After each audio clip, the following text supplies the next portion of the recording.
viendra nous chercher. Oui, sa venue est proche. Réveillons-nous du sommeil de nos inquiétudes. Il viendra nous chercher pour la nouvelle Jérusalem, où il n'y aura plus les soucis de ce monde. Oui, je combattrai le bon combat de la foi. Je vais achever la course. Oui, je garderai la foi. Car la couronne de justice m'est réservée auprès du Père. Je veux persévérer avec Jésus pour le voir un jour, il viendra. Jésus viendra nous chercher. Oui, Jésus revient nous chercher et sa venue est proche. Il est temps pour nous de nous réveiller de nos sommeils, des inquiétudes pour les choses de cette vie éphémère. Pour la nouvelle Jérusalem, Jésus viendra nous chercher. Jésus viendra nous chercher. Amen. Oui, sa venue est Amen. Oui, proche. sa venue est proche. Sa venue est proche. Chères auditrices, chers auditeurs, chers amis, nous vous remercions pour votre présence. Merci pour votre fidélité à l'écoute de nos émissions. Nous continuons notre aventure dans la découverte des choses qui vont nous maintenir éveillés. Mais avant toute chose, nous allons prier et remettre la séance entre les mains de notre Père céleste. Éternel notre Père, notre Dieu, nous élevons ton nom en ce moment où tu nous permets de nous brancher pour partager ta parole. Père, notre propre intelligence ne peut pas nous permettre de comprendre et d'expliquer ta parole. C'est ta parole, c'est toi qui l'as révélée, c'est toi qui révèles également la compréhension. Et les personnes qui vont suivre cette émission, que ce soit sur la radio africaine du réveil ou sur les différents supports, les réseaux sociaux, c'est toi qui choisis. Et tu veux révéler à ton enfant ce qu'il lui faut pour être réellement sauvé. Nous nous remettons donc en tes mains, permets que ton esprit nous conduise du début jusqu'à la fin. Au nom de Jésus. Amen. Chers amis, dimanche passé, nous avions lu Ésaïe 30 à partir du verset 15. Ce que nous avons retenu de cette lecture, c'est que Dieu, notre Père, qui est un Dieu d'amour, a toujours tendu la main vers l'homme. Et ici,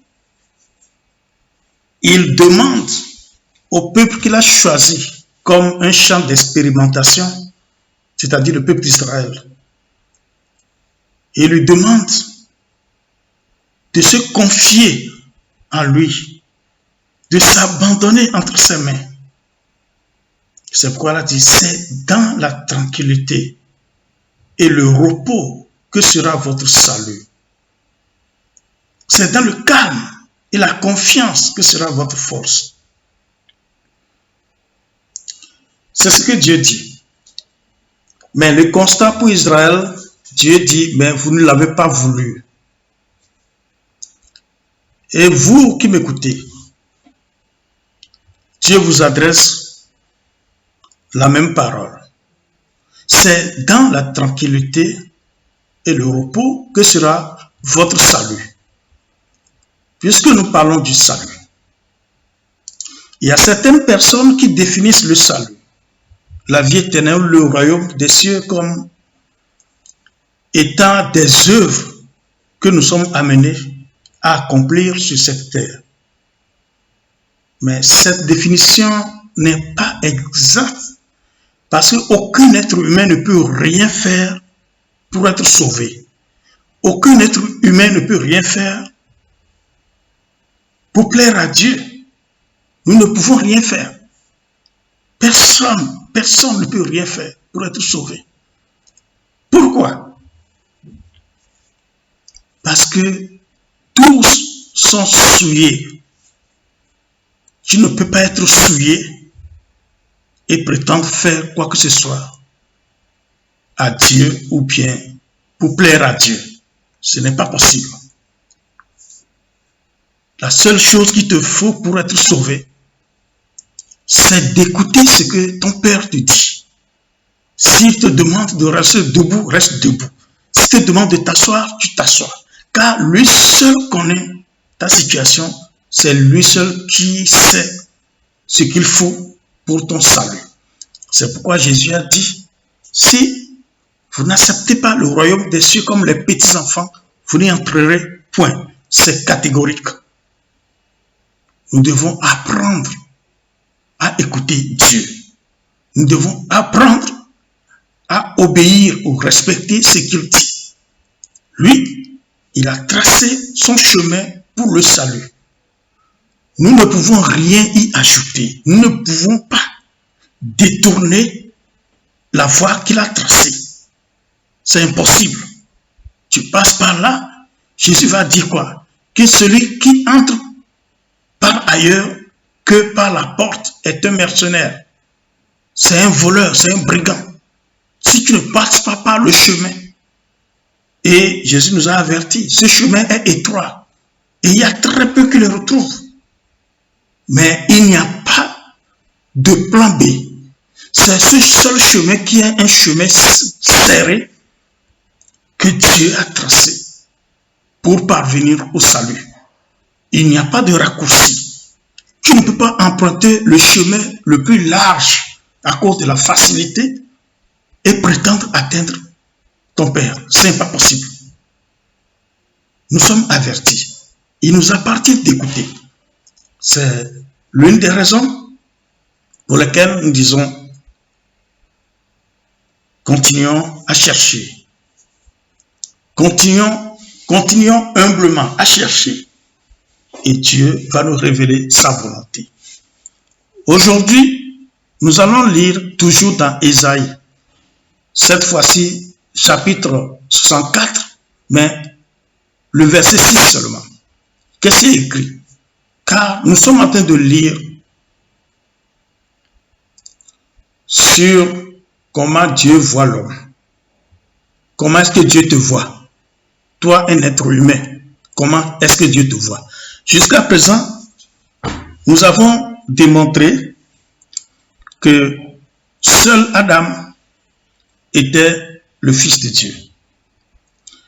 Adam aurait pu engendrer des enfants qui soient fils de Dieu s'il n'y avait pas eu de rupture entre Adam et Dieu.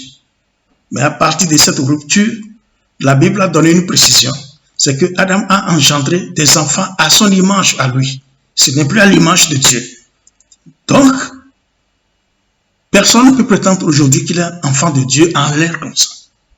Là, à partir du moment où ce lien était brisé, on devient enfant de Dieu. On ne naît plus enfant de Dieu. Maintenant, pour devenir enfant de Dieu, que faut-il faire? C'est là que Dieu dit. C'est dans le calme, dans le repos, que ce salut-là se retrouve. Tu écoutes tout simplement. Tu n'as rien à faire. Tu écoutes, tu comprends. Et cela développe ta foi en ce qui s'est passé, en ce que le Seigneur a fait pour ton salut. C'est à partir de ce moment seulement que le salut se déclenche. Et quand ça se déclenche, il faut suivre le processus jusqu'au bout. Et tu seras né de nouveau. Et cette naissance ne dépend pas de la naissance naturelle que tu as connue. Tu es né indien, ça n'a rien à voir avec la nouvelle naissance. Tu es né africain, ça n'a rien à voir. Quel que soit le lieu où tu es né, quels que soient tes parents, le lien de parenté que tu as sur cette terre, cela n'a aucune influence sur la nouvelle naissance. Tu es né de nouveau, un Africain né de nouveau au même pied qu'un Européen, qu'un Américain, qu'un Indien, qu'un Chinois. Il n'y a pas de différence. Cela étant dit, qu'est-ce qui est écrit dans Ésaïe 64, verset 6? Je cite, « Nous sommes tous comme des impurs, et toute notre justice est comme un vêtement souillé.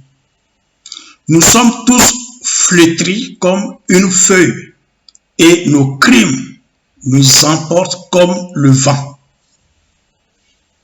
Dit, nous sommes tous impurs.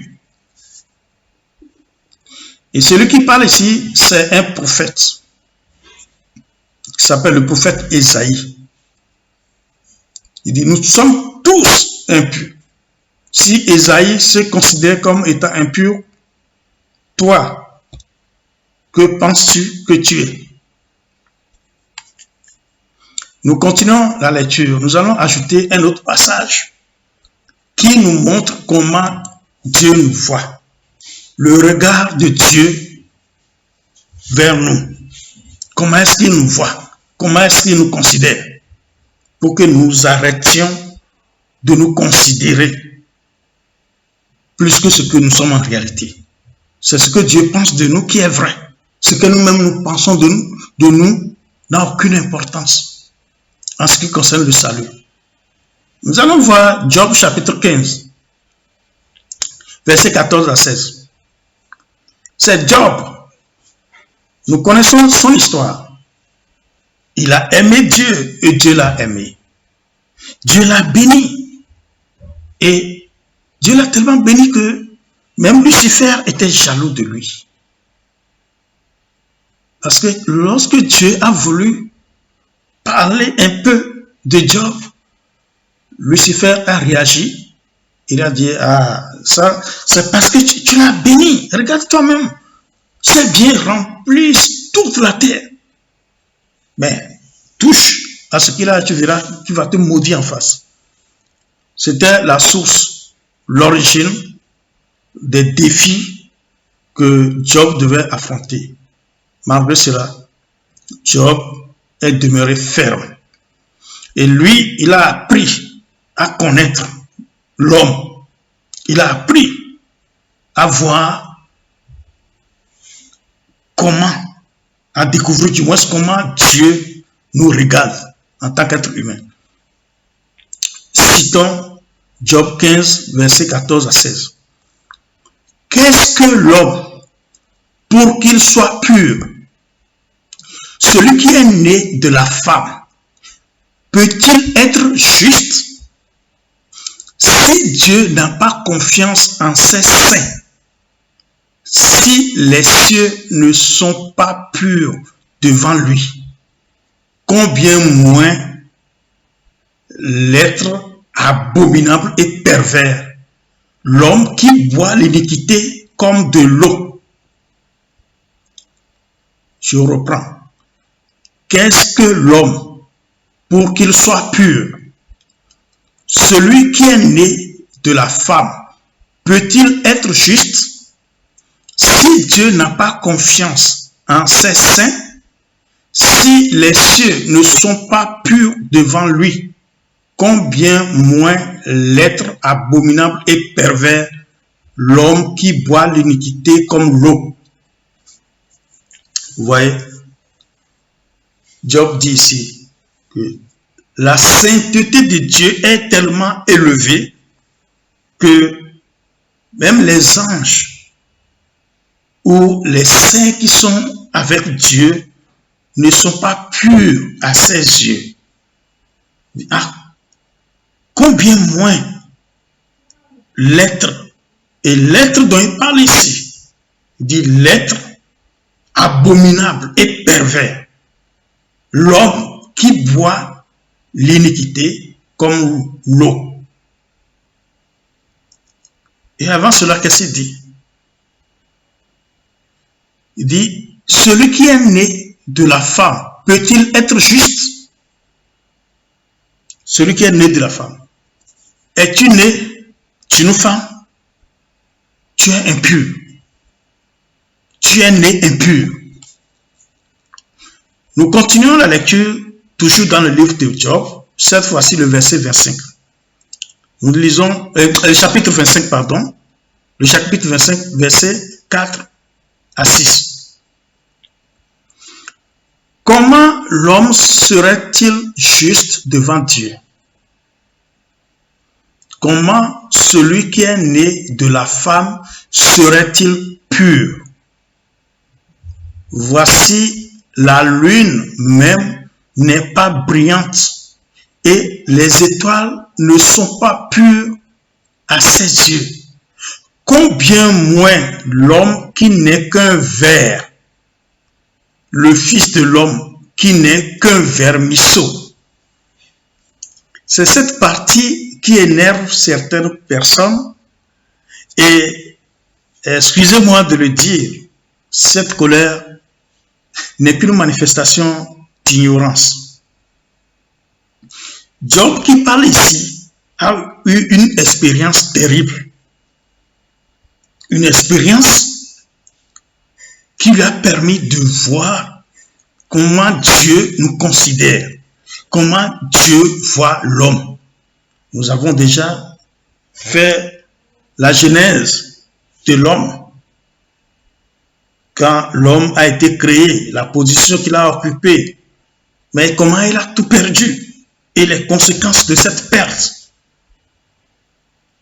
Et aujourd'hui encore, nous avons rappelé qu'à partir de ce moment, tous ceux qui sont nés, tous ceux que l'homme a engendrés, tous ceux-là ne sont plus fils de Dieu. Ils sont à l'image de leur père et de leur mère. Ils sont à l'image d'Adam. Et Job a découvert comment Dieu nous voit. Et ce qu'il dit ici, c'est quoi? Il dit, tout homme qui est né d'une femme ne peut pas être juste, ne peut pas être pur. Et Dieu le voit comment? Dieu le voit comme un ver. Il dit, combien moins l'homme qui n'est qu'un ver, le fils de l'homme qui n'est qu'un vermisseau. C'est-à-dire que l'homme, Dieu le voit comme un ver. Son fils, Dieu le voit comme un petit ver, un vermisseau. C'est comme ça que Dieu nous voit. Et pourquoi nous lisons ceci? Nous lisons ceci pour que chacun de nous prenne conscience, que nous prenions conscience de notre nature, que notre cœur soit assez humble pour recevoir de Dieu. Personne ne doit se vanter de quoi que ce soit. Qu'as-tu que tu n'aies reçu?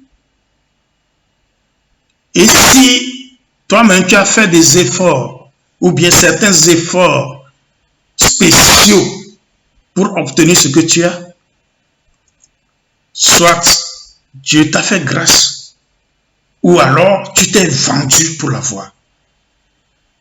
Pourquoi tu vas te vanter? Pourquoi? Parce que Dieu te voit comme un ver. Dieu voit ton enfant comme un vermisseau. Ce n'est pas l'homme que tu es là que Dieu voit pour t'honorer, pour t'accueillir. Dieu voit autre chose. Et c'est cette chose-là que nous devons chercher à connaître. Et lorsque tu vas connaître cette chose-là, ton cœur te convaincra que tu es redevenu enfant de Dieu, tu es redevenu fils de Dieu, il y a un processus à suivre. Il y a un chemin. Et ce chemin, Jésus a dit que ce chemin est serré. Le chemin est étroit. En comparaison au chemin de la perdition qui est large. Alors, si nous voulons redevenir enfants de Dieu, si nous voulons vraiment être sauvés, nous devons écouter ce que Dieu dit. Parce que c'est lui qui nous voit. C'est lui qui nous connaît. C'est lui seul qui sait comment il veut nous sauver. Si toi, tu te présentes avec tes doctrines, avec ta religion, pour tirer des conclusions hâtives, tu seras surpris. Jésus nous a avertis. Ce n'est pas tous ceux qui m'appellent Seigneur, Seigneur qui seront sauvés. Mais celui-là seul qui fait la volonté de mon Père. C'est qui est celui-là? Il pouvait dire ceux-là qui font. Mais il a dit celui-là seul. Ça veut dire quoi? Ça veut dire que c'est lui seul, Jésus, qui a fait la volonté de Dieu. Personne d'autre n'a réussi. Vous connaissez l'histoire de Moïse, par exemple. Qui, sur terre, peut faire plus que Moïse? Mais Moïse n'a pas pu atteindre la terre promise. Donc, il n'a pas fait entièrement la volonté de Dieu. Nous avons appris l'histoire de Samson. La puissance de Samson. Mais Samson, vous avez vu comment il a terminé. David, la Bible dit, l'homme selon le cœur de Dieu. Vous avez vu comment David a terminé avec la femme d'Uri, Bathsheba. Salomon, l'homme le plus sage que l'humanité ait connu. Vous avez vu comment Salomon a terminé. Vous allez dire Abraham. Regardez bien Abraham. Regardez bien Abraham. Lui, il dit à sa femme Sarah de mentir pour que lui, Abraham, ait la vie sauve à cause de sa femme Sarah. Ce n'est plus à cause de Dieu. Il a oublié Dieu. Il a oublié que c'est Dieu qui le protège. Donc, qui vous voulez citer pour dire qu'il est saint? Qui pouvez-vous citer comme étant pur? La Bible dit qu'il n'y en a point. Il n'y en a pas. Et Dieu ne s'attend même pas que l'homme soit saint. Il est impossible qu'un être humain dise qu'il est saint s'il ne passe pas par le processus qui lui permet d'être saint. Nous nous trompons souvent lorsque nous avons des dons spirituels, le don d'opérer des miracles, don de guérison, don de faire toutes sortes de miracles, même ressusciter les morts. Mais Jésus a dit, en ce jour-là, plusieurs viendront disant, n'avons-nous pas parlé en langue en ton nom, n'avons-nous pas chassé les démons en ton nom, n'avons-nous pas opéré beaucoup de miracles en ton nom? Jésus a dit quoi? Je ne vous ai jamais connu. Quand il dit jamais, ça veut dire qu'au moment où tu faisais ces miracles-là, tu n'as pas connu. Ce n'est pas ça qui est important. Ce qui est important, c'est ton salut.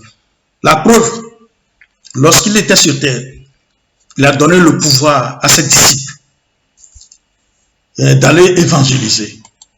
Les disciples sont revenus très contents et ils ont dit, Seigneur, même les démons nous sont soumis en ton nom. Jésus n'a pas dit bravo. Il a dit, faites attention. Ne vous réjouissez pas de ce que les démons vous sont soumis. Votre joie devrait plutôt être que vos noms sont écrits dans les cieux. Vos noms sont écrits dans le livre de vie. C'est ça qui est important. Donc les miracles ne sont pas un signe que tu es sauvé. Les miracles ne sont pas un signe que tu es né de nouveau. Les miracles ne sont pas un signe que tu vas au ciel. C'est pourquoi certaines personnes disent qu'on peut perdre le salut. Ce qu'on peut perdre là, c'est pas ça qu'on appelle le salut. Oui, tu peux perdre ce que tu as. Tu opères des miracles, tu fais toutes sortes de choses. À un moment donné, tu peux le perdre. Cela est arrivé à Élie le prophète. Élie a prié. Le feu est descendu du ciel. Le feu a consumé le sacrifice. Même les pierres ont brûlé. L'eau a brûlé. Le même Élie a fui devant Jézabel. Il s'est plaint devant Dieu. Nous sommes qui? Nous avons beaucoup de choses à apprendre. Nous allons lire un autre passage. Romains chapitre 7. Lisons à partir du verset 15. Car je ne sais pas ce que je fais. Je ne fais point ce que je veux. Et je fais ce que je hais. Or, si je fais ce que je ne veux pas, je reconnais par là que la loi est bonne. Et maintenant, ce n'est plus moi qui le fais, mais c'est le péché qui habite en moi. Celui qui est bon, je le sais, n'habite pas en moi, c'est-à-dire dans ma chair. J'ai la volonté, mais non le pouvoir de faire le bien. Car je ne fais pas le bien que je veux, et je fais le mal que je ne veux pas. Et si je fais ce que je ne veux pas, ce n'est plus moi qui le fais, c'est le péché qui habite en moi. Je trouve donc en moi cette loi: quand je veux faire le bien, le mal est... Je reprends le verset 21. Je trouve donc en moi cette loi: quand je veux faire le bien, le mal est attaché à moi. Car je prends plaisir à la loi de Dieu selon l'homme intérieur. Mais je vois dans mes membres une autre loi qui lutte contre la loi de mon entendement et qui me rend captif de la loi du péché qui est dans mes membres. Misérable que je suis, qui me délivrera? Grâce soit rendue à Dieu par Jésus-Christ notre Seigneur. Ainsi donc, moi-même, je suis par l'entendement esclave de la loi de Dieu et je suis par la chair esclave de la loi du péché. Amen. Chers amis, celui qui a écrit cette lettre s'appelle Paul. Il a écrit à l'église de Rome. C'est pourquoi on dit Romain. C'est écrit aux habitants de Rome.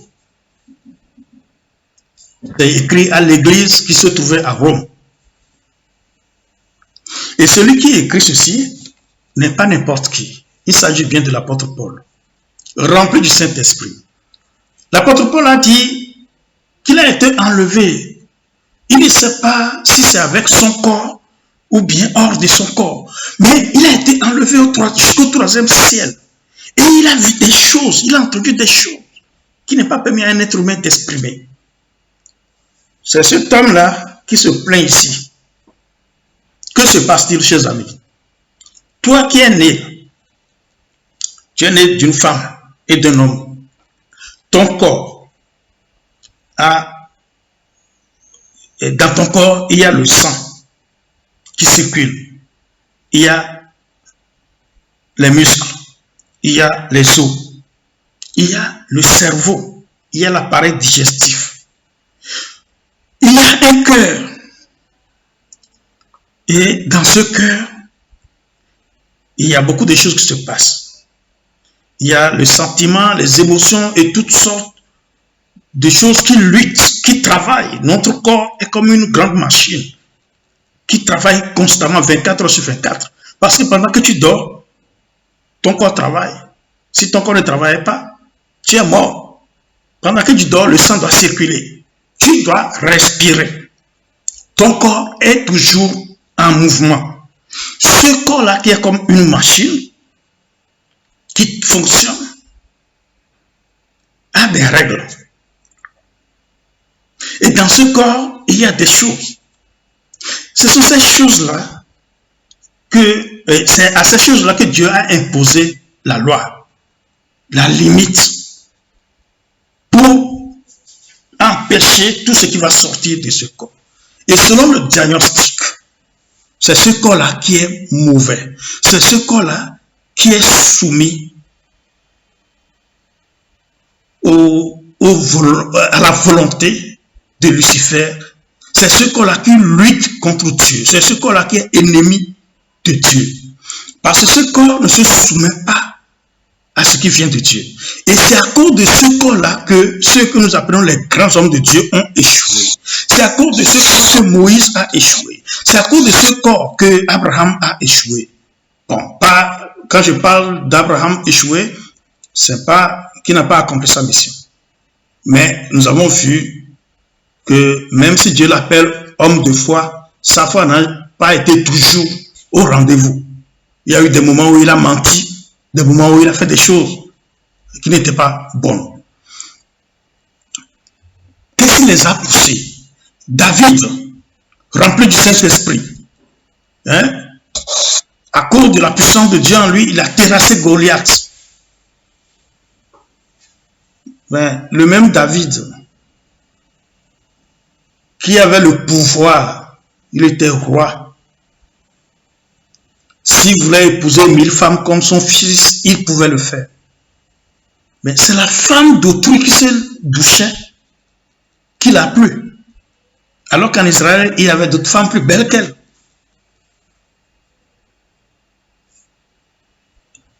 Qui l'a poussé dedans?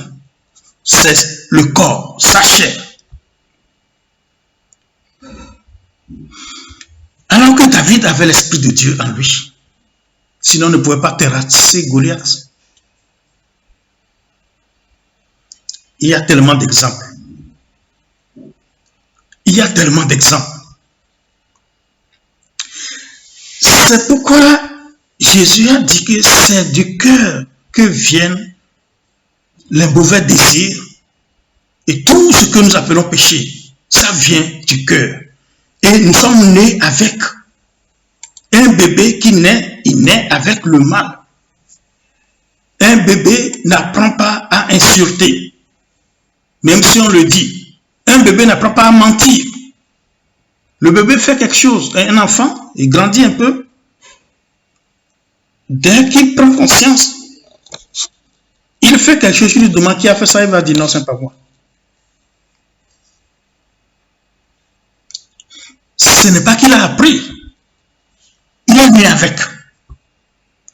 C'est ce que nous sommes. C'est de ça qu'on nous parle en disant qu'un être qui naît d'une femme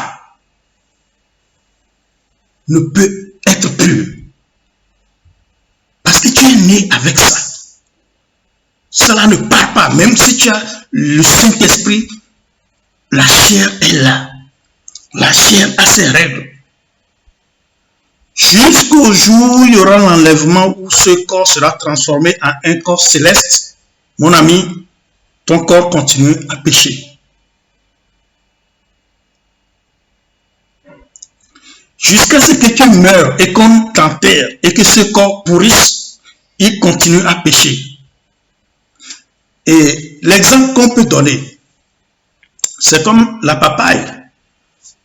À l'intérieur de la papaye, il y a plusieurs grains. Il y a des graines. La papaye est mûre. Tu peux fendre la papaye et manger la chair. Mais les graines qui sont dedans sont appelées à germer. C'est comme ça dans notre cœur. Notre cœur, la façon dont la papaye est remplie de grains noirs, c'est comme ça aussi que notre cœur est rempli de péchés, de toutes sortes de choses. On ne peut pas, tu ne peux pas éviter. Parce que si on te l'enlève, tu meurs. Nous sommes appelés donc à vivre dans le péché jusqu'à ce que l'enlèvement arrive, où il va se produire un miracle, notre corps sera transformé en un corps céleste. Si c'est transformé, ça veut dire que ce n'est plus ce corps-là que nous aurons. Ou alors, nous mourrons, ce corps pourri. Et c'est fini avec la méchanceté et tout ce que nous avons comme de négatif. Cela étant dit, Que faut-il faire? Il faut écouter le Dieu qui seul connaît le cœur de l'homme. Il faut écouter la solution qu'il a. Parce que Paul, à partir du verset 24, il dit, misérable que je suis, qui me délivrera de cette mort? Qui me délivrera du corps de cette mort? 3 points de suspension. Il a obtenu la réponse de celui qui va le délivrer. Car le verset 25 dit, grâce soit rendue à Dieu par Jésus-Christ notre Seigneur. Ouais. Jésus avait répondu à ce genre de questions avec ses disciples. Lorsque les disciples ont compris l'enseignement de Jésus, ils ont fait le constat de qui donc peut être sauvé? Comme réponse, Jésus a dit, aux hommes cela est impossible. Mais à Dieu, rien n'est impossible. En clair, chers amis, c'est Dieu qui a la solution de notre salut. C'est Dieu qui a la solution pour notre salut. C'est lui qu'il faut écouter. C'est lui seul qui peut nous sauver. Si lui ne nous sauve pas, personne d'autre ne peut nous sauver. La religion ne peut pas te sauver. C'est la meilleure façon de se perdre d'ailleurs. Lorsque tu te confies à la religion, tu te confies à des doctrines, tu es perdu à jamais. Parce que la religion est un autre poids qui vient te lier davantage. La religion te plonge davantage dans le mal, te plonge davantage dans l'hypocrisie et t'empêche de voir ton visage réel pour te repentir, pour changer de vie. Quand je dis changer de vie, ce n'est pas que toi, tu vas devenir meilleur. Personne sur cette terre, quelle que soit la relation qu'il a avec Dieu, je n'ai pas vu un être humain sur cette terre qui puisse dire qu'il n'a pas de péché, qu'il n'est plus méchant, qu'il ne peut pas faire du mal. Si quelqu'un vous dit ça, il faut le fuir. C'est un hypocrite. Et un hypocrite est un danger potentiel. Nous allons ajouter un autre passage. 1 Jean 3, verset 14. Verset 14 et 15. Nous savons que nous sommes passés de la mort à la vie. Parce que nous aimons les frères. Je relis verset 14. Nous savons que nous sommes passés de la mort à la vie parce que nous aimons les frères. Celui qui n'aime pas demeure dans la mort. Quiconque hait son frère est un meurtrier. Et vous savez qu'un meurtrier n'a la vie éternelle demeurant en lui. Qu'est-ce qu'on veut nous dire ici? Nous sommes passés de la mort à la vie. Est-ce que ça nous dit quelque chose?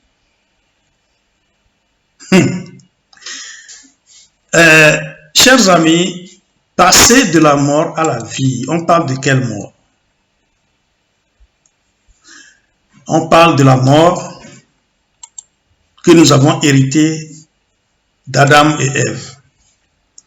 Dieu leur a dit clairement, dit, le jour où vous mangerez ce fruit-là, ce jour-là, bon, il a parlé à l'homme seul, il dit, le jour où tu mangeras ce fruit, tu mourras. Okay? Le jour où tu en mangeras, tu mourras. C'est clair. C'est ce que Dieu lui a dit. Le jour où tu manges de ce fruit, tu meurs. Ils l'ont mangé. Et s'ils l'ont mangé, ils sont morts. Nous allons nous dire, ben, ils ont eu des enfants, comment pouvez-vous dire qu'ils sont morts? Oui. C'est cette mort-là qui consiste à vivre sans être vivant. C'est-à-dire, tu vis, tu fais ce que tu veux, mais en réalité, la vie n'est pas en toi. Jésus a donné un exemple. Jésus voit un monsieur et il dit, allons-y, viens, Allons travailler pour Dieu et la récompense sera très grande parce qu'il n'y a pas de récompense comparable à ce que nous avons auprès de Dieu. Parce que sur cette terre, rien n'est grand. Alors cet homme était prêt. Il était prêt à aller avec Jésus. Mais il avait un problème. Il venait de perdre son père. Pour être sympa, il dit à Jésus, je vais te suivre, ça c'est sûr. Il n'y a pas de doute à cela. Mais voilà la situation dans laquelle je suis. Accorde-moi seulement le temps d'aller enterrer mon père, pleurer mon père, faire les cérémonies de deuil, tout. Et ensuite, je serai libre et je te suivrai. Jésus aurait pu lui dire, oui, ok, c'est pas grave, nous allons t'attendre, tu peux nous retrouver à tel endroit, ou bien, oh, mes condoléances, qu'est-ce qu'on peut faire pour t'aider? Non. Jésus lui a dit tout simplement, laisse les morts enterrer leurs morts et toi viens sur moi. Toi va annoncer le royaume. Comment les morts peuvent enterrer les morts? Ça veut tout simplement dire que l'homme à qui Jésus s'adressait, une fois que Jésus a vu que dans son cœur, il est prêt pour être sauvé, lui, Jésus ne le considère plus comme mort. Mais les autres qui sont là en train de pleurer le mort, Jésus les considère comme morts. Parce qu'ils sont morts de la mort d'Adam. C'est parmi eux qu'un mort est mort. C'est-à-dire qu'un homme qui est un mort spirituel est maintenant mort physiquement. Alors Jésus dit au jeune homme, laisse les morts enterrer leurs morts. Toi viens, va annoncer le royaume.